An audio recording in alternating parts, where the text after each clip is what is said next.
చెప్పండి, ఏం డౌట్ ఉంది? మా ఆర్థిక ఇబ్బందులు ఉన్న విషయం వాస్తవం. దానికి రాష్ట్ర ప్రభుత్వం, కేంద్ర ప్రభుత్వం అనేక మా కార్యక్రమాలు చేస్తుంది. ఇది రెగ్యులరైజ్ చేయాలని తప్పంతో మేము పనిచేస్తున్నాం. రాష్ట్ర ప్రభుత్వం నుంచి కూడా కొన్ని మినహాయింపులు కాబట్టి అవి కూడా చేశాము. ప్రైవేటీకరణ జరగదని 100 సార్లు నేను చెప్పాను. మళ్ళీ డౌట్ ఎందుకు ఉంది మీకు? ఆ డౌట్ ఎందుకు ఉంది? ఎందుకు తప్పుడు ప్రచారం మీరు నమ్ముతున్నారు? మంత్రి గారు వచ్చి చెప్పారు, ముఖ్యమంత్రి గారు చెప్పారు, ఉప ముఖ్యమంత్రి గారు చెప్పారు, మంత్రులు మేమందరం చెప్పాను. నేను విశాఖపట్నం అనేక సార్లు వచ్చా.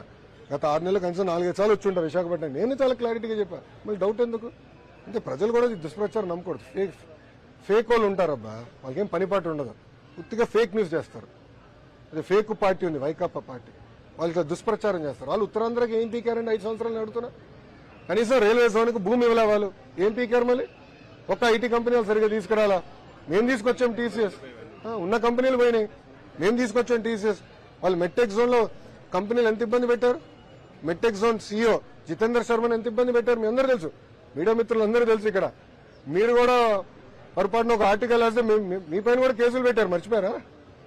ప్రజలు కూడా స్వచ్ఛందంగా రండి, ప్రధానమంత్రి గారికి అండగా మనం నిలబడదాం. దారి తప్పిన రాష్ట్రాన్ని సరైన దారిలో పెట్టాల్సిన బాధ్యత మనందరిపైన ఉంది. ఇప్పటికీ చాలా అప్పుల పాలైపోయాం. గత ప్రభుత్వం చేసిన అప్పులు వడ్డీ కట్టేదానికే చాలా ఇబ్బందులు ఎదుర్కొంటున్నాం. సో కేంద్ర ప్రభుత్వం సహకారం చాలా చాలా అవసరం. పెద్దలు అన్నట్టు పోలవరం కోసం ఇప్పుడు 2,000 కోట్ల రూపాయలు నిధులు ఇస్తాం జరిగింది. కేటాయింపులు కాదు, డైరెక్ట్ శాంక్షన్ చేస్తారు, అకౌంట్కి వచ్చినాయి. నిర్వాసితులకి దాదాపు 900 కోట్ల రూపాయలు వాళ్ళ బ్యాంక్ అకౌంట్లో నిన్న ఎన్డీఏ ప్రభుత్వం కూడా వేస్తాం జరిగింది. సో దారి తప్పిన రాష్ట్రాన్ని మళ్ళీ సరైన దారిలో పెట్టే క్రమంలో కేంద్ర ప్రభుత్వ సహకారం చాలా చాలా అవసరం. ఇప్పటికీ చాలా అందించారు, ముందు ముందు కూడా అందిస్తారు. అందుకే ప్రజలందరూ కూడా స్వచ్ఛందంగా వచ్చి ఈ కార్యక్రమాన్ని జయప్రదం చేయవలసిందిగా ప్రజలందరూ కూడా నేను కోరుతున్నా. చెప్పండి, ఏం డౌట్ ఉంది? మా ఆర్థిక ఇబ్బందులు ఉన్న విషయం వాస్తవం.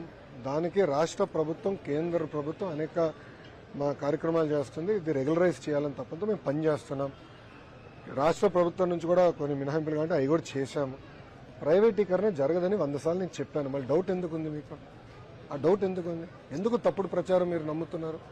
మంత్రి గారు వచ్చి చెప్పారు, ముఖ్యమంత్రి గారు చెప్పారు, ఉప ముఖ్యమంత్రి గారు చెప్పారు, మంత్రులు మేమందరం చెప్పాను. నేను విశాఖపట్నం అనేక సార్లు వచ్చా. గత 6 నెలలు కనీసం 4-5 సార్లు వచ్చి ఉంటా విశాఖపట్నం. నేను చాలా క్లారిటీగా చెప్పాను. మళ్ళీ డౌట్ ఎందుకు? అంటే ప్రజలు కూడా దుష్ప్రచారం నమ్మకూడదు. ఫేక్ వాళ్ళు ఉంటారబ్బా, వాళ్ళకేం పనిపాటు ఉండదు. పూర్తిగా ఫేక్ న్యూస్ చేస్తారు. అదే ఫేక్ పార్టీ ఉంది, వైకాపా పార్టీ, వాళ్ళకి దుష్ప్రచారం చేస్తారు. వాళ్ళు ఉత్తరాంధ్రకి ఏం పీకారండి? 5 సంవత్సరాలు అడుగుతున్నా. కనీసం రైల్వే జోన్కి భూమి ఇవ్వలే వాళ్ళు. ఏం పీకారు? మళ్ళీ ఒక ఐటీ కంపెనీలు సరిగ్గా తీసుకురాలా. మేము తీసుకొచ్చాం టీసీఎస్. ఉన్న కంపెనీలు పోయినాయి, మేము తీసుకొచ్చాం టీసీఎస్. వాళ్ళు మెట్టెక్ జోన్ లో కంపెనీలు ఎంత ఇబ్బంది పెట్టారు? మెట్టెక్ జోన్ సీఈఓ జితేందర్ శర్మని ఎంత ఇబ్బంది పెట్టారు మీ అందరూ తెలుసు, మీడియా మిత్రులు అందరూ తెలుసు. ఇక్కడ మీరు కూడా పొరపాటున ఒక ఆర్టికల్ వేస్తే మీ పైన కూడా కేసులు పెట్టారు, మర్చిపోయారా? ప్రజలు కూడా స్వచ్ఛందంగా రండి, ప్రధానమంత్రి గారికి అండగా మనం నిలబడదాం. దారి తప్పిన రాష్ట్రాన్ని సరైన దారిలో పెట్టాల్సిన బాధ్యత మనందరిపైన ఉంది. ఇప్పటికీ చాలా అప్పుల పాలైపోయాం. గత ప్రభుత్వం చేసిన అప్పులు వడ్డీ కట్టేదానికే చాలా ఇబ్బందులు ఎదుర్కొంటున్నాం. సో కేంద్ర ప్రభుత్వం సహకారం చాలా చాలా అవసరం. పెద్దలు అన్నట్టు పోలవరం కోసం ఇప్పుడు 2,000 కోట్ల రూపాయలు నిధులు ఇస్తాం జరిగింది. కేటాయింపులు కాదు, డైరెక్ట్ శాంక్షన్ చేస్తారు, అకౌంట్కి వచ్చినాయి. నిర్వాసితులకి దాదాపు 900 కోట్ల రూపాయలు వాళ్ళ బ్యాంక్ అకౌంట్లో నిన్న ఎన్డీఏ ప్రభుత్వం కూడా వేస్తాం జరిగింది. సో దారి తప్పిన రాష్ట్రాన్ని మళ్ళీ సరైన దారిలో పెట్టే క్రమంలో కేంద్ర ప్రభుత్వ సహకారం చాలా చాలా అవసరం. ఇప్పటికీ చాలా అందించారు, ముందు ముందు కూడా అందిస్తారు. అందుకే ప్రజలందరూ కూడా స్వచ్ఛందంగా వచ్చి ఈ కార్యక్రమాన్ని జయప్రదం చేయవలసిందిగా ప్రజలందరూ కూడా నేను కోరుతున్నా.